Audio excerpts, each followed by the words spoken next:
Hello प्यारे बच्चों, स्वागत है आप सभी का हमारे YouTube channel AK academic classes में। बच्चों, आज हम लोग पढ़ेंगे क्लास 8th की साइंस की बुक का चैप्टर नंबर 1। बच्चों, पिछली क्लास में हम लोगों ने ये चैप्टर शुरू किया था, जिसमें हम लोगों ने पढ़ा कि फसल क्या होती है, फसलों को ऋतुओं के आधार पर कितने वर्गों में बांटा गया है। उसके बाद हम लोगों ने कृषि पद्धतियाँ पढ़ी। सबसे पहले कृषि पद्धति हमारी कौन सी है? मिट्टी तैयार करना। और मिट्टी कैसे तैयार की जाती है? जुताई करके। तो इसके बारे में हमने पढ़ा। दूसरी कृषि पद्धति हमने पढ़ी है बुआई। बुआई करने के लिए सबसे पहले क्या आवश्यक है कि अच्छे बीजों का चयन करना। सबसे पहले अच्छे बीजों का चयन किया जाता है, उसके बाद ही बुआई करते हैं, जिससे क्या होगा, हमारी फसल अच्छी होगी। अगर बीज अच्छे होंगे तो फसल भी अच्छी होगी। इसके बाद तीसरी कृषि पद्धति हमने पढ़ा है खाद व उर्वरक देना। खाद एवं उर्वरक देना क्यों आवश्यक है?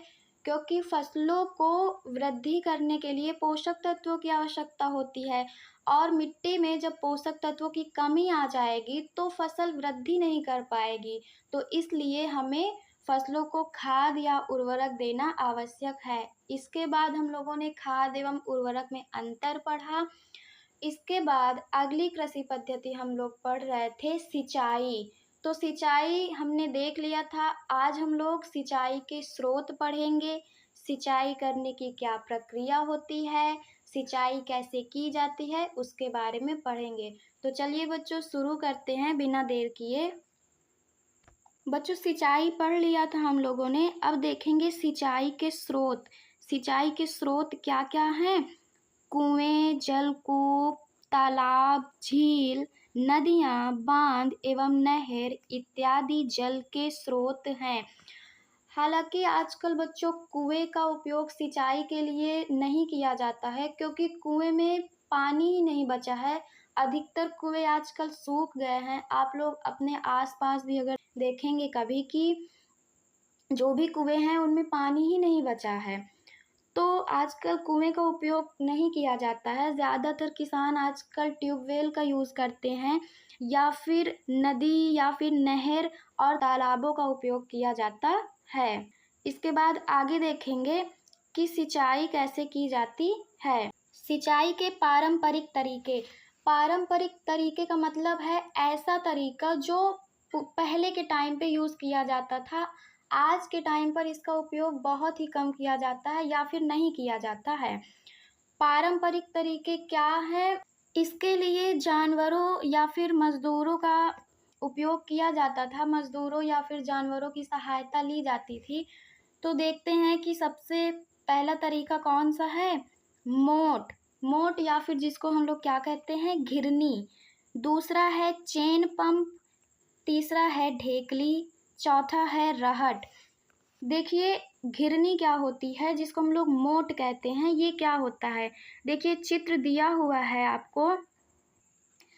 देखिए, ये कुआं होता है, ये कुएं में पानी रहता है और यहाँ पे एक घिरनी लगी होती है।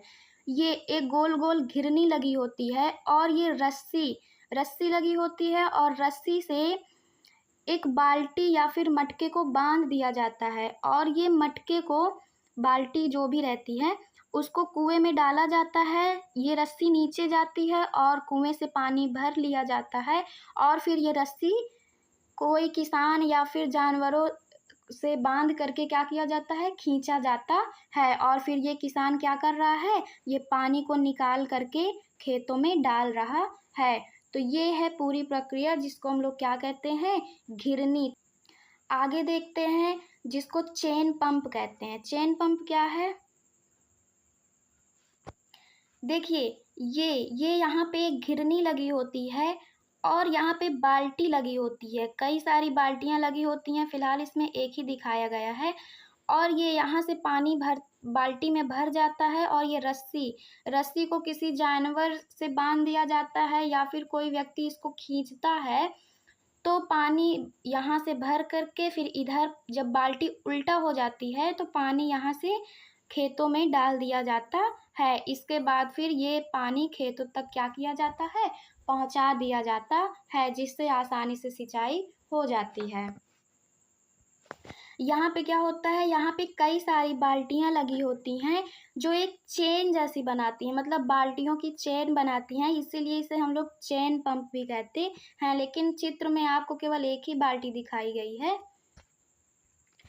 देखिए अगला देखते हैं ढेकली। ढेकली क्या होता है, ये एक कुआं होता है और कुएं के पास से एक बड़ी से लकड़ी को पत्थर से बांध दिया जाता है। क्या किया जाता है, भारी पत्थर इसमें बांध दिया जाता है, जिससे क्या होता है कि एक सिरा लकड़ी का नीचे रहता है, क्योंकि ज़्यादा भारी रहता है, भारी पत्थर बांध देते हैं तो ये नीचे की ओर बैठ जाता है, और इसका दूसरा सिरा क्या होता है, ऊपर उठ जाता है। तो जब बाल्टी को कुएं में डालना होगा तो फिर ये यहाँ से इसको उठाएंगे तो बाल्टी ऑटोमेटिक नीचे चली जाएगी, और फिर से इसमें क्या होगा, पानी भर जाएगा। जब बाल्टी ऊपर लानी होगी तो फिर से यहाँ से इसको पत्थर को नीचे कर दिया जाएगा। तो इस तरह इसमें से पानी निकाला जाता है, और फिर ये किसान क्या करेगा, पानी को निकाल करके खेतों में डाल देगा। आगे देखते हैं अगला कौन सा है, ये है हमारा राहट, जिसको हम लोग क्या कहते हैं, राहट कहते हैं। यहाँ पे क्या होता है, ये बाल्टियों की एक चेन बनाई जाती है। देखिए आपको दिख रही होगी, एक घिरनी के ऊपर बड़ी सी घिरनी होती है जिसमें कई सारी बाल्टियाँ लगाई जाती हैं। जैसे ही ये बाल्टी नीचे की तरफ जाती है, इसमें क्या होता है, बाल्टियों में पानी भर जाता है, और फिर जब ये घिरनी घूमती है तो जो पानी भरा रहता है वो क्या होता है, पूरा पानी इधर आ जाता है। और ये बैल क्यों बंधा हुआ है, ये बैल जैसे जैसे घूमता है वैसे ही ये घिरनी घूमती है, बैल भी घूमेगा और घिरनी भी घूमती है। इस तरह सिंचाई की जाती है। तो ये थे कुछ पारंपरिक सिंचाई के तरीके, लेकिन आजकल इनका उपयोग नहीं किया जाता है, क्योंकि इसकी वजह से जो पारंपरिक तरीके हैं इन सब में पानी बहुत ही ज़्यादा व्यर्थ होता है।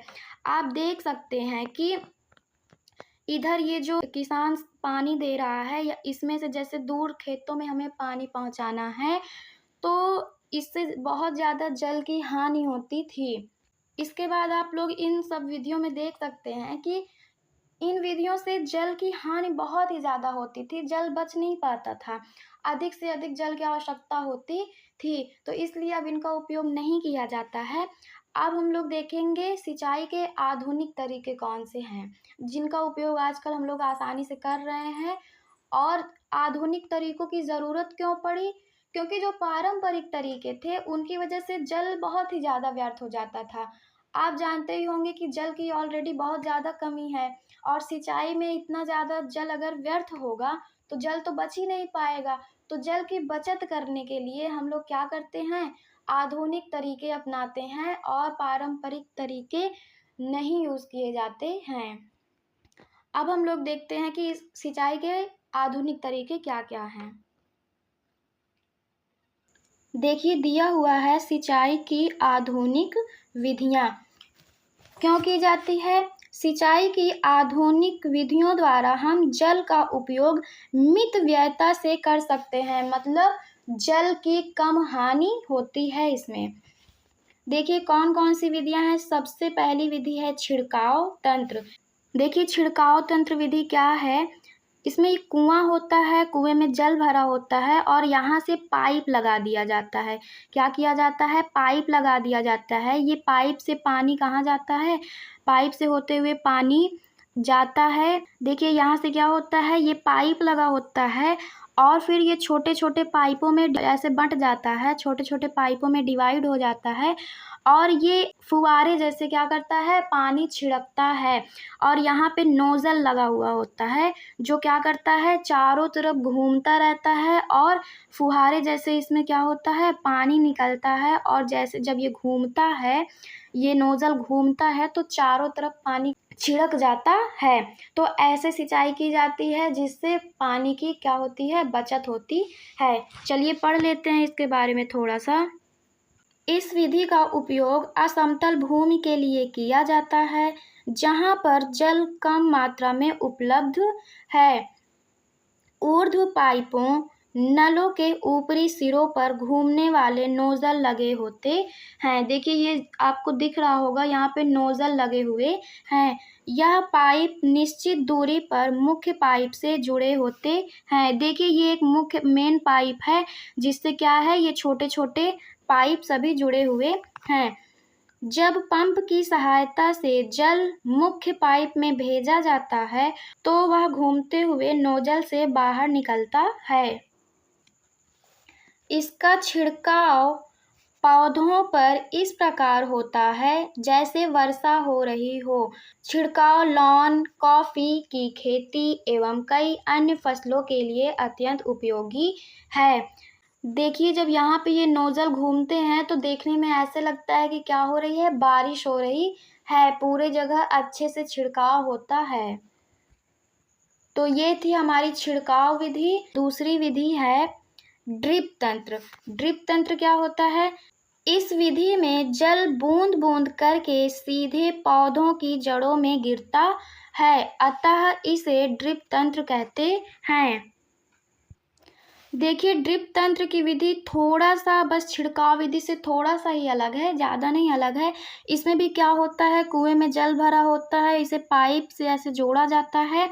बस इसमें क्या होता है कि ऐसे ये पाइप लगे होते हैं और पाइपों में छोटे छोटे क्या होते हैं, छोटे छोटे छिद्र होते हैं, जिससे क्या होता है, जल सीधे कहाँ जाता है, पौधों की जड़ों में जाता है। जैसे यहाँ पे जाना है तो पानी कहाँ जाएगा, सीधे मतलब डायरेक्टली पानी को कहाँ पे डाला जाता है, पौधों की जड़ों में। इससे क्या होता है, पानी की और ज़्यादा बचत होती है, क्योंकि जड़ों में ही पानी की ज़रूरत है, तो पानी को सीधा पौधे की जड़ में ही डाला जा रहा है। देखिए दिया हुआ है, फलदार पौधों, बगीचों एवं वृक्षों को पानी देने का यह सर्वोत्तम तरीका है। यह बहुत ही अच्छा तरीका है। क्यों अच्छा तरीका है? क्योंकि इससे पानी की बहुत ही ज़्यादा बचत होती है। इससे पौधों को बूंद बूंद करके जल प्राप्त होता है। इस विधि में जल बिल्कुल व्यर्थ नहीं होता, अतः यह जल की कमी वाले क्षेत्रों के लिए एक वरदान है। तो ये हमारी दो सिंचाई की आधुनिक विधियां हैं, जिनसे जल की हम अधिक से अधिक बचत कर सकते हैं। इसके बाद हम लोग अगली कृषि पद्धति के बारे में पढ़ेंगे, जो है खरपतवार से सुरक्षा। देखिए आप लोग जब कोई भी फसल उगाते हैं तो आप लोग उसमें देखते होंगे कि ऐसे पौधे जो उपयोगी नहीं हैं, कुछ घास जो आवश्यक नहीं है वो भी उग आती हैं, जो हमारी फसलों को क्या करती हैं, कमज़ोर बनाती हैं। अगर हम उनको नहीं हटाते हैं तो हमारी फसल खराब हो जाएगी। तो हमारी फसल के साथ उगने वाले ऐसे पौधे जो हमारे लिए उपयोगी नहीं है, बल्कि वो हमारी फसल को क्या कर रहे हैं, कमज़ोर कर रहे हैं या उसे खराब कर रहे हैं, तो उन्हें ही हम क्या कहते हैं, खरपतवार। चलिए पढ़ते हैं। खेत में कई अन्य अवांछित पौधे प्राकृतिक रूप से फसल के साथ उग जाते हैं। इन अवांछित पौधों को क्या कहते हैं, खरपतवार कहते हैं। जैसे आप लोगों ने बहुत सारी फसलों के साथ कई तरह के खरपतवार देखे होंगे, फिर उन्हें हटाया भी जाता है, नहीं तो हमारी फसल खराब हो जाती है। अब देखिए खरपतवार को हटाने के लिए दो विधियां हैं। दो विधियां कौन कौन सी हैं? पहली विधि ये है कि या तो हम उन्हें हाथों से हटा दें, हाथों का उपयोग करके निराई करके हटा दें, या फिर दूसरी विधि है कि हम रसायनों का प्रयोग करके उसे हटा दें। तो चलिए दोनों विधियों के बारे में पढ़ते हैं। पहली विधि जो किसान हाथों से करता है वो क्या है, निराई। जैसे आप लोगों ने निराई करते हुए देखा भी होगा, क्या किया जाता है इसमें, खरपतवार हटाने को निराई कहते हैं। निराई आवश्यक है क्योंकि खरपतवार जल, पोषक, जगह और प्रकाश की स्पर्धा कर फसल की वृद्धि पर प्रभाव डालते हैं। अब आप ये भी तो कह सकते हैं कि खरपतवार को हटाना आवश्यक ही क्यों है, हम उसे रहने देते हैं। तो देखो क्यों बेटा हटाना आवश्यक है, क्योंकि जो फसल होती है उसको पोषक तत्व चाहिए होते हैं, मिट्टी से जगह चाहिए होती है वृद्धि करने के लिए, सूर्य का प्रकाश चाहिए होता है।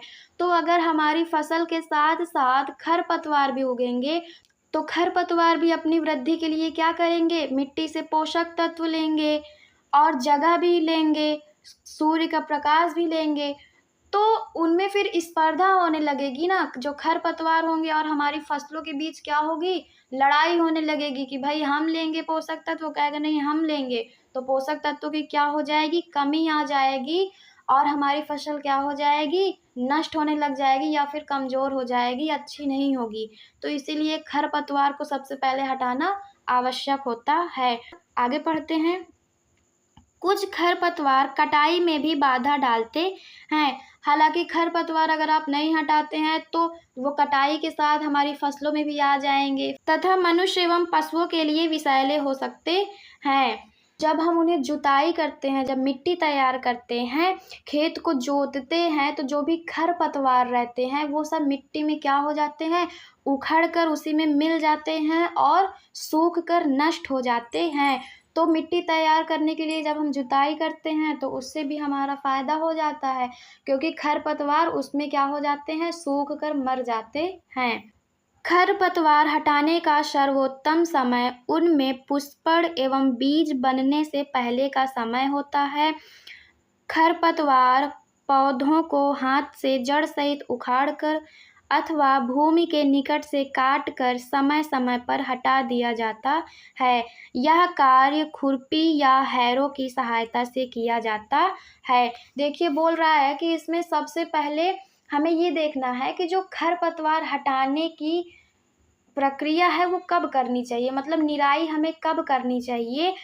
तो जब फसलों में पुष्प आने लगे और उसमें बीज ना बना रहे, तब हमें क्या करना है, तब ज़्यादा निराई की आवश्यकता होती है। वो सही समय होता है निराई करने का।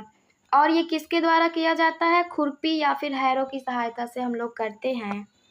तो ये खरपतवार को हटाने की सबसे पहली विधि थी जो किसान अपने हाथों से करता है। दूसरी विधि है रसायनों का उपयोग करना। रसायनों के उपयोग से भी खरपतवार नियंत्रण किया जाता है, जिन्हें खरपतवार नाशी कहते हैं। ऐसे रसायन जो खरपतवार को नष्ट करने के लिए उपयोग किए जाते हैं उसे हम लोग क्या कहते हैं, खरपतवार नाशी। जैसे 2,4-D, खेतों में इनका छिड़काव किया जाता है जिससे खरपतवार पौधे मर जाते हैं। अब आप लोग ये सोच रहे होंगे कि जैसे रसायन का उपयोग करने से जो खरपतवार है, जो भी अवांछित पौधे हैं वो तो नष्ट हो जाएंगे, तो हो सकता है हमारी फसल भी नष्ट हो जाए। लेकिन ऐसा नहीं होता है, इससे हमारी फसलों को कोई नुकसान नहीं होता है। लेकिन हाँ, यदि आप ज़रूरत से ज़्यादा रसायनों का उपयोग करेंगे तो हो सकता है कि इसका प्रभाव फसलों पर भी पड़े। तो एक पर्याप्त मात्रा में ही रसायनों का उपयोग करना चाहिए जिससे इसका प्रभाव हमारी फसलों पर ना पड़े। आगे देखते हैं। परंतु फसलों को कोई हानि नहीं होती है। खरपतवार नाशी को जल में आवश्यकतानुसार मिलाकर स्प्रेयर फुहारा की सहायता से खेत में छिड़काव करते हैं। कोई भी जो रसायन होता है उसको जल में पहले मिलाया जाता है, आवश्यकता अनुसार कि कितने जल में कितना मिलाना है वो सब किसान अपने हिसाब से कर लेते हैं। और फिर उसे क्या किया जाता है, खेतों में छिड़का जाता है। एक मशीन होती है जो फव्वारे जैसी होती है, किसान उसको क्या करते हैं, अपने पीठ पर बांध करके उसको खेतों में छिड़कते हैं। ये देखिए यहाँ पे एक किसान बना हुआ है जो क्या किया है, ये अपने पीठ पर एक डिब्बा जैसे बांधे हुए हैं और यहाँ पे क्या कर रहे हैं, ये रसायन को छिड़क रहे हैं। चारों तरफ घुमा घुमा कर छिड़क देंगे जिससे क्या हो जाएगा, जो भी खरपतवार, जो भी अवांछित पौधे हैं वो नष्ट हो जाएंगे। आगे देखिए, क्या खरपतवार नाशी का प्रभाव इसको छिड़कने वाले व्यक्ति पर भी पड़ सकता है? अब ये बूझो प्रश्न पूछ रहे हैं। चलिए देखते हैं। जैसा पहले बताया गया है, खरपतवार की वृद्धि के समय तथा पुष्पण एवं बीज बनने के पहले ही खरपतवार नाशी का छिड़काव करते हैं। खरपतवार नाशी के छिड़काव से किसान के स्वास्थ्य पर भी प्रभाव पड़ सकता है, अतः उन्हें इन रसायनों का प्रयोग सावधानी पूर्वक करना चाहिए। छिड़काव करते समय उन्हें अपना मुंह एवं नाक कपड़े से ढक लेनी चाहिए। यहाँ पे बूझो का प्रश्न बिल्कुल सही है कि क्या खरपतवार नाशी का प्रभाव व्यक्ति पर भी पड़ता है जो व्यक्ति इसको छिड़क रहा है? तो हाँ, पड़ता है। हो सकता है व्यक्ति बीमार पड़ सकता है।